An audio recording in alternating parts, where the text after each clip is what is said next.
It's kind of fun to think about Battle Royale being recreated in Sandbox. Because Battle Royale is such a popular game mode, it'd be pretty easy to find people to play in your servers. And the fact that Sandbox will have a pre-established player base makes it a whole lot easier as well.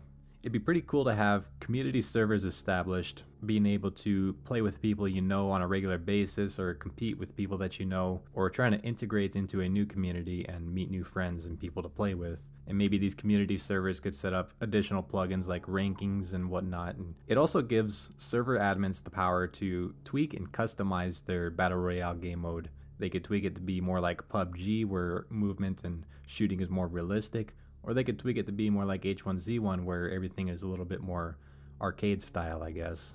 And not only that, but server owners could also take it a step further and implement their own weapons and maybe even tweak existing weapons. And they could, they can pretty much do anything they want with it. They can add monsters or PvE, kind of shake things up a little bit to make things interesting.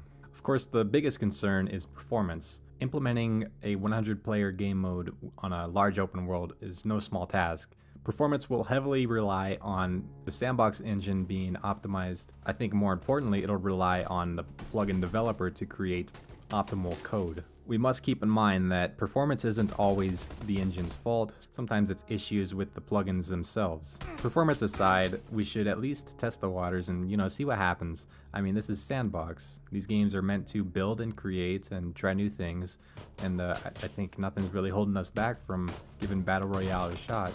Besides Battle Royale, there's a few other things that I've been considering. One of them is your bare bones plugins, rocking the vote or voting for the next map, admin powers to be able to kick, ban, gag, mute, and whatnot. So I've been considering these plugins and also considering things that you could make even better with these plugins, having access to the new technology that we're gonna have with Sandbox. One thing that I really enjoyed thinking about was, what if we had the power to load two maps side by side in one server? I mean, there's a lot that can come out of this.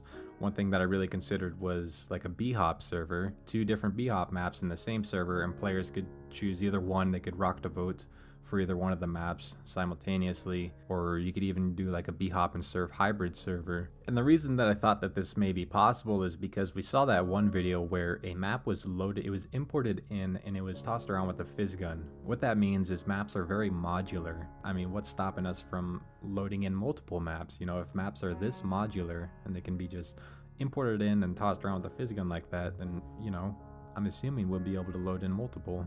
Another interesting idea that I was having, Sandbox is, it might as well be a game engine on its own, or some sort of platform to create your own games. What if you could bypass the main menu entirely and basically launch your own game mode from the desktop from an executable file, bypass Sandbox altogether, and pretty much make it feel like your own standalone game? What if something like that was possible? There really won't be that many limitations when it comes to modding Sandbox, and that means we'll be able to probably create games of any genre, including card games, maybe RTS games, or whatever you want. The possibilities are really limitless, and I'm kind of curious what sort of limitations Facepunch will put on it. I wonder if they will try to prevent us from creating our own standalone games, or if maybe they'll encourage it. And with that in mind, maybe Facepunch won't even release Sandbox as a game on its own. Maybe they will release it as a tool, or just an engine where developers can just grab it and start making their own product.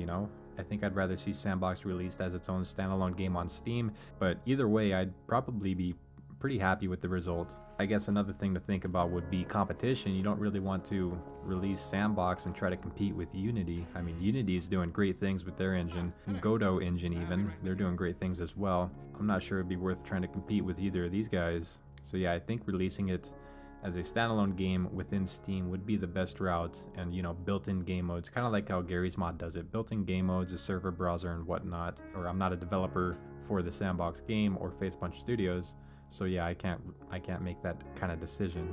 The Sandbox developers have been pretty quiet the past few weeks. They haven't released any screenshots or videos really. They might have started keeping that to themselves, that way they had content for their own dev blogs. I mean, I'm not saying this for certain, I'm not a mind reader, but with that in mind, I'm kind of hoping that they do release a new dev blog here soon, and they have some brand new juicy content or information to release to us. I will be following developments of Sandbox, and if you would like to tag along, then subscribe to my channel. Thanks for watching and have a good day.